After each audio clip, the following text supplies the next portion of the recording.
ಈ ಒಂದು ಸಿನಿಮಾ ಒಂದು ಸಾಮಾನ್ಯ ಸಾಧಾರಣ ಸಿನಿಮಾವಲ್ಲ. ಇದೊಂದು ಪೌರಾಣಿಕ ರಹಸ್ಯಗಳ ಮೇಲೆ ಆಧಾರಿತ ಒಂದು ದೊಡ್ಡ ಅಡ್ವೆಂಚರ್ ಸಿನಿಮಾವಾಗಿದೆ. ಹಾಯ್ ಹಲೋ ನಮಸ್ಕಾರ ಸ್ನೇಹಿತರೆ, ಮತ್ತೊಂದು ಸಿನಿಮಾ ರಿವ್ಯೂಗೆ ಸ್ವಾಗತ. ಇವತ್ತು ನಾನು ರಿವ್ಯೂ ಮಾಡುತ್ತಿರುವ ಮತ್ತೊಂದು ಕನ್ನಡದಲ್ಲಿ ಡಬ್ಬಿಂಗ್ ಆಗಿ ರಿಲೀಸ್ಗೆ ಸಜ್ಜಾಗಿ ನಿಂತಿರುವ ನಾಗಬಂಧಂ ಅನ್ನೋ ಸಿನಿಮಾ. ಇದೊಂದು ಒಂದು ಪುರಾತನ ರಹಸ್ಯಗಳ, ವಿಷ್ಣು ದೇವಸ್ಥಾನಗಳ ಗುಪ್ತ ಖಜಾನೆ, ನಾಗಬಂಧಂ ಇವೆಲ್ಲ ಮಿಕ್ಸ್ ಆಗಿರುವ ಈ ಒಂದು ಸಿನಿಮಾದ ಕತೆ ಹೇಗಿದೆ ಮತ್ತು ಯಾವ ರೀತಿ ಇದೆ ಈ ಸಿನಿಮಾ? ನಿಜವಾಗಲೂ ಒಂದು ಮೈಥಾಲಜಿ ಹಿಸ್ಟರಿ ಥ್ರಿಲ್ಲರ್ ಸಿನಿಮಾ ಆಗಿದೆನಾ? ಮತ್ತು ಸಿನಿಮಾದಲ್ಲಿ ಬರುವಂತಹ ಪಾತ್ರಗಳು ಹೇಗೆಲ್ಲ ಪರ್ಫಾರ್ಮೆನ್ಸ್ ಮಾಡಿದೆ? ಈ ಒಂದು ಸಿನಿಮಾ ಟ್ರೇಲರ್ ನೋಡಿದ ಬಳಿಕ ನನಗೆ ಏನೇನೆಲ್ಲ ಯಾವ ಸೀನ್ಗಳು ಇಷ್ಟ ಆದವು ಮತ್ತು ಯಾವ ನೋಡೋಕ್ಕೆ ಕಷ್ಟ ಆದವು ಅಂತ ನಿಮಗೆ ಇವತ್ತು ಈ ಒಂದು ರಿವ್ಯೂನಲ್ಲಿ ಸಂಪೂರ್ಣವಾಗಿ ಮಾಹಿತಿ ಹಾಗೂ ಸಿನಿಮಾದ ಅಪ್ಡೇಟ್ ಬಗ್ಗೆ ರಿವ್ಯೂ ಮಾಡ್ತಾ ಇದ್ದೀನಿ. ಸೊ ಹಾಗೆ ಕೊನೆ ತನಕ ನೋಡಿ, ಸ್ಕಿಪ್ ಮಾಡಬೇಡಿ ಸ್ನೇಹಿತರೆ. ಹಾಗಾದರೆ ಬನ್ನಿ ಸಿನಿಮಾದ ಕತೆ ಒಳಗಡೆ ಹೋಗೋಣ. ಕತೆ ಹೇಗಿದೆ ಅಂತ ಕಂಪ್ಲೀಟ್ ಆಗಿ ತಿಳಿದುಕೊಳ್ಳೋಣ. ಸಿನಿಮಾ ಸ್ಟಾರ್ಟ್ ಆದಾಗ ಮೊದಲು ನಮಗೆ ಕಾಣಿಸೋದು ವಿಷ್ಣು ಪುರಾತನದ ದೇವಸ್ಥಾನಗಳು. ಹೀರೋ ಒಂದು ಮಿಷನ್ಗೆ ಹೋಗ್ತಾನೆ. ಆದರೆ ಇವನು ಮಿಷನ್ಗೆ ಹೋಗೋಕ್ಕಿಂತ ಮುಂಚೆನೆ ಒಬ್ಬ ಪೋಲಿ ರೌಡಿ, ಒಬ್ಬ ಡೀಸೆಂಟ್ ವ್ಯಕ್ತಿ ಕೂಡ ಇರ್ತಾನೆ. ಆದರೆ ಕೆಲವೊಂದಿಷ್ಟು ಜನರು ಹೇಳ್ತಾರೆ ಆ ದೇವಸ್ಥಾನ ಹಿಂದ್ಗಡೆ ಅಷ್ಟು ಆಭರಣ, ಬಂಗಾರ ಇದೆ, ನಿಧಿ ಇದೆ ಅಂತ. ಸೊ ಇವನೇನು ಮಾಡ್ತಾನೆ, ಹೀರೋ ಹೇಗಾದರೂ ಮಾಡಿ ಆ ನಿಧಿ ತೆಗೆದುಕೊಂಡು ನಾನು ದೊಡ್ಡ ವ್ಯಕ್ತಿ ಆಗ್ಬೇಕಂತ ದುರಾಸೆಯಿಂದ ಹೋಗ್ತಾನೆ. ಆದರೆ ಆ ಒಂದು ಮಿಷನ್ಗೆ ಹೋಗೋಕ್ಕಿಂತ ಮುಂಚಿತವಾಗಿ ಪ್ರತಿ ಒಂದೊಂದು ಅವನಿಗೆ ತುಂಬ ಈಸಿ ಆಗೇನೆ ಅನ್ನಿಸುತ್ತದೆ. ಆದರೆ ಆ ಒಂದು ಮಿಷನ್ಗೆ ಹೋಗ್ತಾನೆ ಪ್ರತಿ ಒಂದೊಂದು ಟ್ವಿಸ್ಟ್ಗಳು ತುಂಬಾನೇ ಎದುರಾಗುತ್ತವೆ. ಆದರೆ ನಾಗಸರ್ಪಗಳು ಆ ಒಂದು ಖಜಾನೆಗೆ ಕಾವಲಾಗಿ ನಿಂತಿರ್ತವೆ.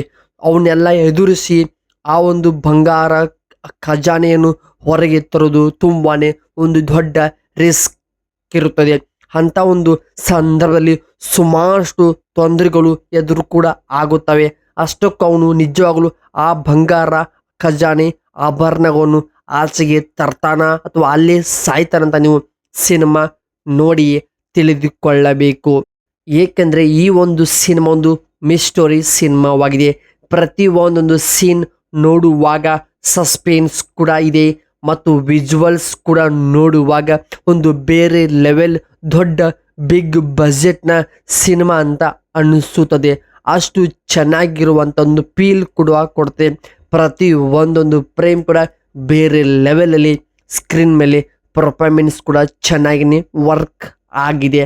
ಆದರೆ ಸಿನಿಮಾ ಒಂದು ಆ್ಯಕ್ಷನ್, ಮೈಥಾಲಜಿ, ಥ್ರಿಲ್ಲರ್ ಎಲ್ಲವೂ ಮಿಕ್ಸ್ ಆಗಿರುವ ಈ ಸಿನಿಮಾ ನಿಮಗೆಲ್ಲೂ ಕೂಡ ನೋಡೋಕ್ಕೆ ಬೋರ್ ಕೂಡ ಅನಿಸೋದಿಲ್ಲ.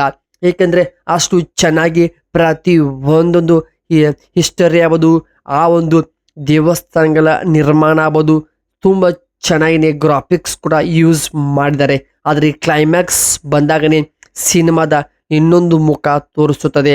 ಹೌದು, ಪ್ರತಿ ಒಂದೊಂದು ಸೀನ್ ಕೂಡ ನೋಡುವಾಗ ಬೇರೆ ಲೆವೆಲಲ್ಲಿ ನಿಮಗೆ ಕಾಣುತ್ತವೆ. ಏಕೆಂದರೆ ಈ ಒಂದು ಸಿನಿಮಾ ಮೈಥಾಲಜಿ, ಹಿಸ್ಟರಿ ಜೊತೆಗೆ ಒಂದು ಸಸ್ಪೆನ್ಸ್, ಡೆಪ್ತ್ ಇರುವಂಥ ಎಲಿಮೆಂಟ್ಸ್ಗಳನ್ನು ಸಖತ್ತಾಗಿ ವರ್ಕ್ ಆಗಿದೆ. ಅಲ್ಲಿ ಬರುವಂಥ ಪ್ರತಿ ಒಂದೊಂದು ಕಥೆಯ ನರೇಶನ್ ಆಗ್ಬೋದು, ಕತೆ ಹೇಳುವಂಥ ರೀತಿ, ಪಾತ್ರಗಳ ಪರ್ಫಾರ್ಮೆನ್ಸ್ ಸ್ಕ್ರೀನ್ ಮೇಲೇ ನಿಮಗೆ ನೋಡುವಾಗ ವಾವ್ ಅನ್ನೋ ರೀತಿ ಫೀಲ್ ಕೊಡುತ್ತದೆ ಸ್ನೇಹಿತರೆ. ಸೊ ಹಾಗೆ ಈ ಒಂದು ಸಿನಿಮಾ ಬಗ್ಗೆ ಒಂದು ಮಾತಲ್ಲಿ ಹೇಳಬೇಕಂದ್ರೆ, ಈ ಒಂದು ಸಿನಿಮಾ ಜಸ್ಟ್ ಮೈಥಾಲಜಿ, ಹಿಸ್ಟರಿ ಮತ್ತು ವಿಷ್ಣು ದೇವಸ್ಥಾನಗಳ ಬಗ್ಗೆ ಒಂದು ಹಿಸ್ಟರಿ ಸಿನಿಮಾವಾಗಿದೆ. ಸೊ ಈ ಸಿನಿಮಾ ಒನ್ ಟೈಮ್ ವಾಚಬಲ್ ಅಂತ ನನ್ನ ಪ್ರಕಾರ ಅನಿಸುತ್ತದೆ. ಸೊ ನಿಮ್ಗಳ ಇಷ್ಟ ಅನಿಸಿದ್ರೆ ನೀವು ಈ ಒಂದು ಸಿನಿಮಾ ನೋಡಿ ಎಂಟರ್ಟೈನ್ಮೆಂಟ್ ಕೂಡ ಪಡೆದುಕೊಳ್ಳಬಹುದು. ಸದ್ಯಕ್ಕೆ ಈ ಸಿನಿಮಾ ಥಿಯೇಟರ್ಗಳಲ್ಲಿ ರಿಲೀಸ್ಗೆ ಸಜ್ಜಾಗಿ ನಿಂತಿದೆ. ಸೊ ಈ ಒಂದು ಮೂವಿ ರಿವ್ಯೂ ಯಾವುದು, ಈ ಒಂದು ಕಂಟೆಂಟ್ ನಾನು ಮಾಡಿರೋ ಬೇಸಿಸ್ ಮೇಲೆ ನನಗೆ ಅನಿಸಿದ್ದು ಅಭಿಪ್ರಾಯ, ಅನಿಸಿಕೆಗಳ ಮುಖಾಂತರ ನಾನು ನಿಮಗೆ ಮಾಹಿತಿ ಕೊಟ್ಟಿದ್ದೇನೆ. ಸೊ ಮತ್ತೆ ಮತ್ತೊಂದು ವಿಡಿಯೋ ಜೊತೆಗೆ ಮತ್ತೆ ಸಿಗೋಣ. ಹಾಗೆ ನಾನು ಮಾಡೋದ ಕಂಟೆಂಟ್ ಆಗ್ಬೋದು, ನಾನು ಮಾಡೋದ ಕೆಲಸ ನಿಮಗೆ ಇಷ್ಟವಾಗಿದ್ದರೆ ಮಾತ್ರನೇ ಸಬ್ಸ್ಕ್ರೈಬ್ ಮಾಡಿಕೊಂಡು ಸಪೋರ್ಟ್ ಮಾಡಿ. ಮತ್ತೆ ಸಿಗೋಣ ಸ್ನೇಹಿತರೆ.